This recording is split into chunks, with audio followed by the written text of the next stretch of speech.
Good morning students. आज हम 9वीं कक्षा का एक चैप्टर है हमारा मोशन, गति। तो इसके बारे में अध्ययन करेंगे कि गति क्या होती है, मोशन में जो वस्तुएं होती हैं वो कैसे होती हैं, किन वस्तुओं को हम मोशन में बोलते हैं, किन को हम विराम में बोलते हैं। तो कुछ टर्म्स हैं, ये मैंने आपको यहाँ लिखी है, हिंदी और इंग्लिश दोनों में लिखा हुआ है, इनको नोट कर लें। और सबसे पहली बात जो हम इसमें करेंगे वो करेंगे कि रेस्ट या विराम। रेस्ट को क्या बोलते हैं? विराम। ये कौन सी अवस्था होती है? जब कोई वस्तु समय के साथ अपनी स्थिति में परिवर्तन ना करे। फॉर एग्जाम्पल, मैं यहाँ खड़ी हूँ, ठीक है, अभी मैंने समय देखा कि 10 बजे हैं और 10 बजे मैं यहाँ पे खड़ी हूँ और 10:10 पर भी मैं यहीं खड़ी हूँ, 10:20 पर भी मैं यहीं हूँ। तो समय जो है वो चेंज होता जा रहा है और मेरी स्थिति क्या है? यही है। तो इट मीन्स अब मैं क्या हूँ? विराम में हूँ। तो जब कोई वस्तु समय के साथ अपनी अवस्था में परिवर्तन ना करे,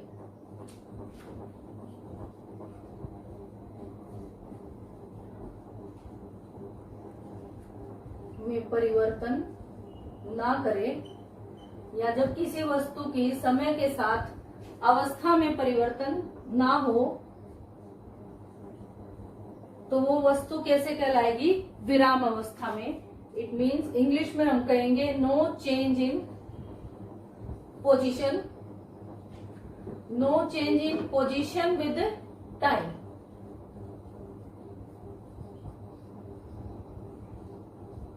इस बात को आप अच्छे से ध्यान रखें, क्योंकि जब हम मोशन की बात करेंगे तो ये कंसेप्ट जो है हमारे काम आएगा।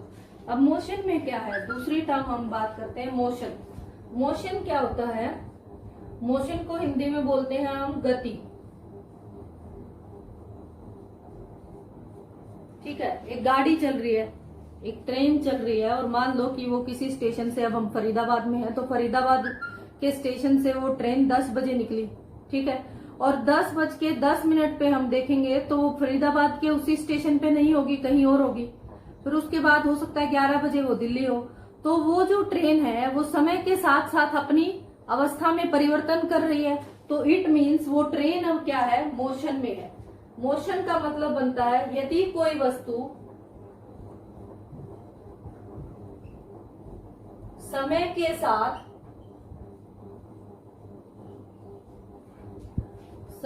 साथ अपनी स्थिति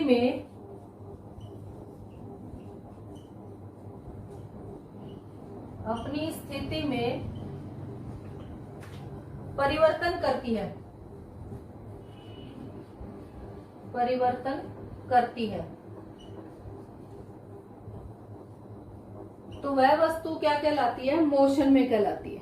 ठीक है, तो उस वस्तु को हम मोशन में बोलते हैं। अब हम देखते हैं कि इन चीजों को समझने के लिए एक एग्जाम्पल ले लेते हैं। जैसे आप लोग स्कूल से घर जाते हो या घर से स्कूल आते हो, ठीक है, तो एक पॉइंट हम मानते हैं, हम देखते हैं कि ये एक बिंदु है, ये बिंदु मान लो आपके घर को माना गया, ठीक है। आप अपने घर से स्कूल के लिए निकले और स्कूल की घर से दूरी अगर 2 किलोमीटर है, स्कूल की घर से दूरी अगर 2 किलोमीटर है तो आपका 8 बजे स्कूल लगता है, तो 7:30 पर मान लो हम स्कूल के लिए निकले घर से, तो 7:35 पर हम इसी बिंदु पर नहीं होंगे। 7:35 पर 5 मिनट के बाद हम कहीं और होंगे, मान लो इस बिंदु पे है, ठीक है। उसके बाद कुछ टाइम बाद हम कहीं और होंगे, यानी कि इस बिंदु पे है, और ऐसे करते करते 8 बजे हम स्कूल होंगे, ठीक है। तो अब क्या हो रहा है कि समय के साथ आपकी अवस्था में परिवर्तन हो रहा है।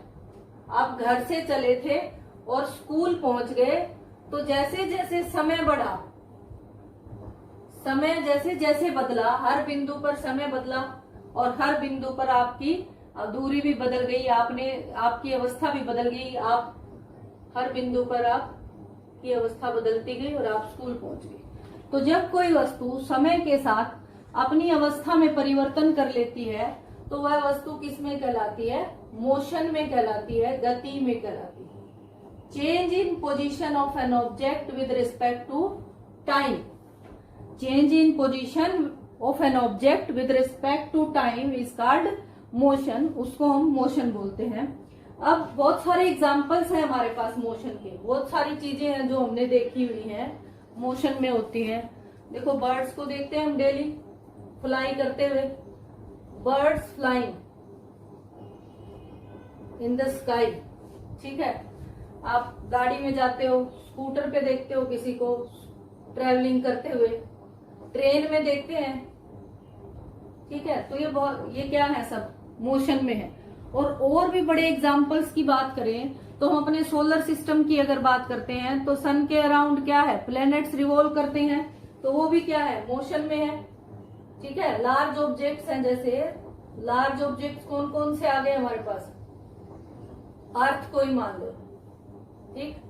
अर्थ, ये सन है और अर्थ इसके चारों ओर ऐसे घूम रही है, सन के चारों ओर अर्थ जो है मूव कर रही है। तो अर्थ भी क्या है? अर्थ अपनी पोजीशन बदलती है, पहले मान लो यहाँ थी, फिर यहाँ चली गई, यहाँ चली गई, यहाँ चली गई, और अर्थ की पोजीशन बदलती रहती है। तो इट मीन्स अर्थ भी क्या है?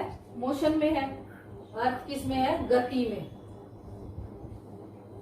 ठीक। अर्थ मतलब पृथ्वी। उसके बाद आ गया मून, चंद्रमा। चंद्रमा भी क्या है? सूर्य के चारों ओर, सूर्य के चारों ओर हमारी पृथ्वी घूमती है और फिर पृथ्वी के चारों ओर चंद्रमा घूमता है। पृथ्वी के ऑर्बिट में पृथ्वी के चारों ओर क्या करता है? फिर अगर ये हमारी पृथ्वी है तो चंद्रमा क्या है? इसके चारों ओर चक्कर लगाता है। ये हो गई पृथ्वी और ये है चंद्रमा,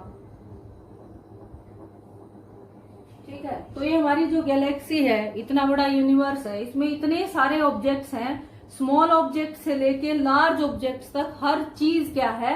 मोशन में है, गति में। अब देखो पृथ्वी ही जब घूम रही है तो इसका मतलब पृथ्वी पर जितने भी ऑब्जेक्ट हैं सब मोशन में है। ऐसे तो नहीं कह सकते कि सब रुके हुए हैं। जब पृथ्वी खुद ही घूम रही है तो पृथ्वी पर सब ऑब्जेक्ट्स भी घूम रहे हैं, सारी वस्तुएं घूम रही हैं एक तरह से। तो इसका मतलब कोई चीज स्थिर है ही नहीं। विराम की बात हम कर रहे थे, कोई चीज स्थिर है ही नहीं। तो इसलिए हम क्या करते हैं? कैलकुलेशंस के लिए इन चीजों में, जैसे हमने यहाँ घर को क्या माना था? एक सापेक्ष बिंदु मान लेते हैं हम हमेशा। स्थिर बिंदु के सापेक्ष हम डिस्टेंस लेते हैं, स्थिर बिंदु।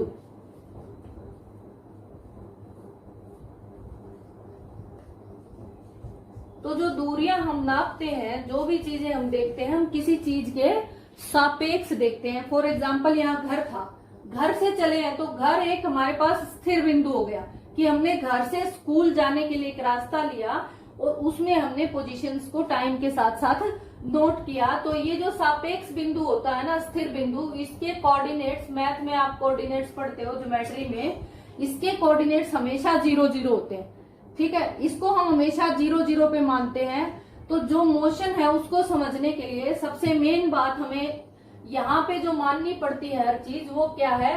सापेक्ष। जो एक बिंदु हम मानेंगे स्थिर बिंदु, उसी के सापेक्ष हम दूरियां मापते हैं, ठीक है। फॉर एग्जाम्पल बहुत सारे ऐसे एग्जाम्पल, अब जैसे कोई व्यक्ति है, एक व्यक्ति है जो स्टेशन पे खड़ा है, स्टेशन पे खड़ा है, ठीक है, स्टेशन पर खड़ा है, और एक और व्यक्ति है जो ट्रेन में है, ट्रेन में बैठा है। अब देखो, अब ये जो ट्रेन में बैठा हुआ व्यक्ति है, वैसे तो अपनी जगह पर ही बैठा है, वो अपने डब्बे में बैठा है, अपनी सीट पर बैठा है। वैसे अगर ट्रेन के सापेक्ष उसको देखें तो वो क्या है? स्थिर अवस्था में है, वो उसी डब्बे में बैठा है, उसी जगह पर बैठा है। इट मीन्स वो क्या है? स्थिर अवस्था में है, ठीक है। वो यहाँ था तो यहीं है। अब लेकिन अगर उसको कोई व्यक्ति है जो स्टेशन पर खड़ा हुआ है, स्टेशन पर खड़ा हुआ व्यक्ति उसको देखता है तो ट्रेन तो उसके आगे से गुजर गई। अब जब ट्रेन ही उसके आगे से गुजर गई तो वो व्यक्ति तो उसकी विद रिस्पेक्ट क्या हो गया? गति में हो गया। तो ट्रेन में बैठा व्यक्ति ट्रेन के सापेक्ष क्या है? रेस्ट में है, विराम की अवस्था में है। लेकिन वही व्यक्ति एक दूसरे व्यक्ति के सापेक्ष जो कि स्टेशन पे खड़ा है, उसके सापेक्ष क्या कर रहा है, वो गति कर रहा है, क्योंकि उसकी अवस्था स्टेशन पर खड़े हुए व्यक्ति के सापेक्ष तो क्या हो रही है, बदल रही है। अवस्था बदल रही है तो वह क्या आ गया, गति में आ गया। ठीक है, तो कोई वस्तु, अब ये इसीलिए हमें ये बात माननी पड़ती है, एक स्थिर बिंदु हमें मानना पड़ता है, और हम जितने भी दूरियां देखते हैं वो स्थिर बिंदु के सापेक्ष ही देखते हैं। तो ये बात फिजिक्स के इस लेसन के अंदर आप बहुत अच्छे से ध्यान रखें, क्योंकि भौतिक विज्ञान में ये बात हर जगह काम आती है। ठीक है, अब इसको समझने के लिए, इस पार्ट को समझने के लिए कुछ बेसिक सी बातें हैं, उसके बाद हम आगे चलेंगे। एक टर्म आई भौतिक राशियां। भौतिक राशियां,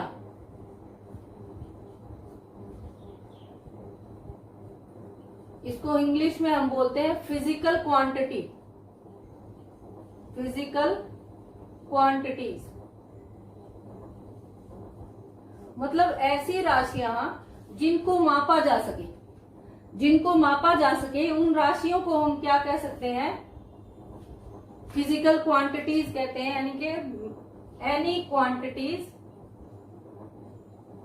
which can be measured, English में लिखेंगे any quantities which can be measured, जिनको माप सकते हैं।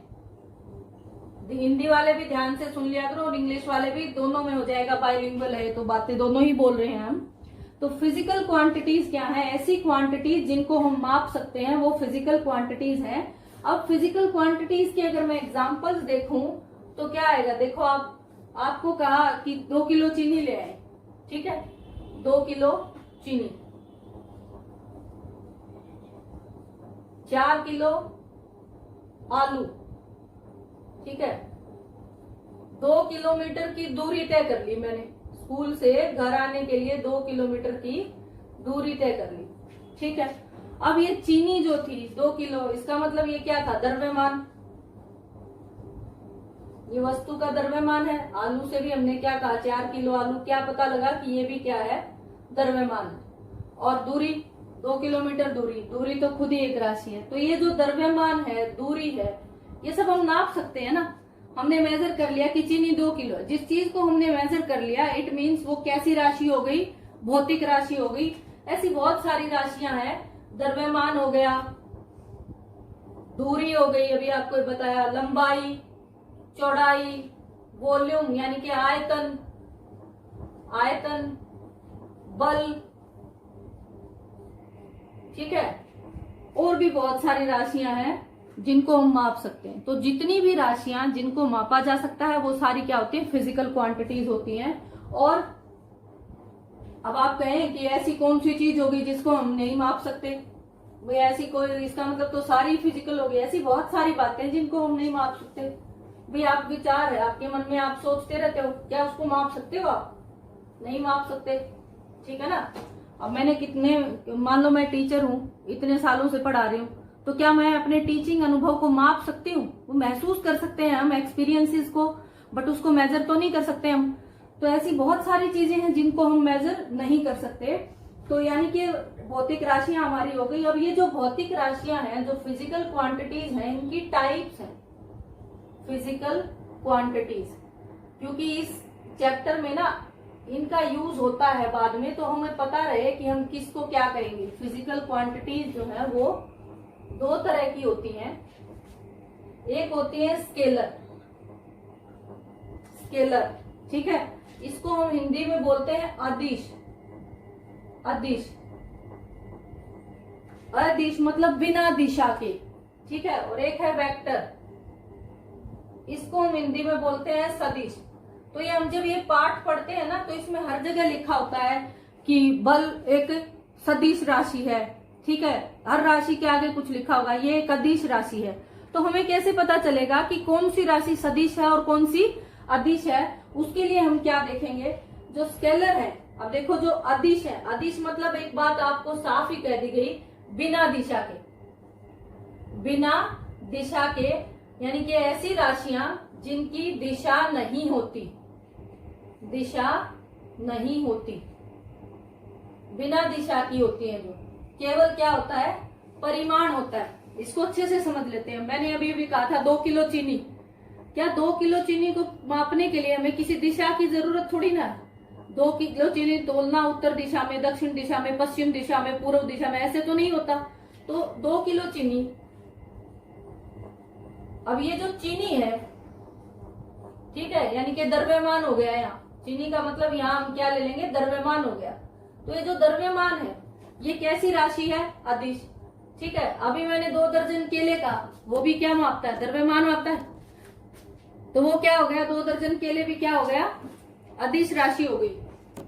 ठीक है, और दूरी, अब ये जो दूरी है घर से स्कूल की दूरी, अब घर से स्कूल की दूरी आप स्कूल से मापे या घर से मापे, ठीक है ना। दूरी तो 2 किलोमीटर है तो 2 ही किलोमीटर रहेगी, कहीं से माप ले आप। तो दूरी भी कैसी राशि है, एक अदिश राशि है। ठीक, अब बात करते हैं सदिश की। सदिश ऐसी है राशियां हैं जिनका परिमाण और दिशा दोनों होंगी। परिमाण का मतलब इंग्लिश में बोलते हैं, नोट कर लेना, परिमाण को इंग्लिश में मैग्नीट्यूड लिखते हैं। परिमाण मीन्स मैग्नीट्यूड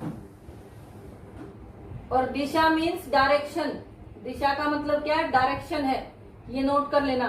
ठीक है, अब ऐसी राशियां जिनका परिमाण और दिशा दोनों होंगे, जैसे मान लो मैंने बल लगाया, अब इस दीवार पर मैं बल लगाऊं, धक्का लगाऊं ऐसे, तो उसकी एक दिशा होगी ना, दीवार की तरफ ऐसे लगा रही हूं मैं बल, ठीक है ना।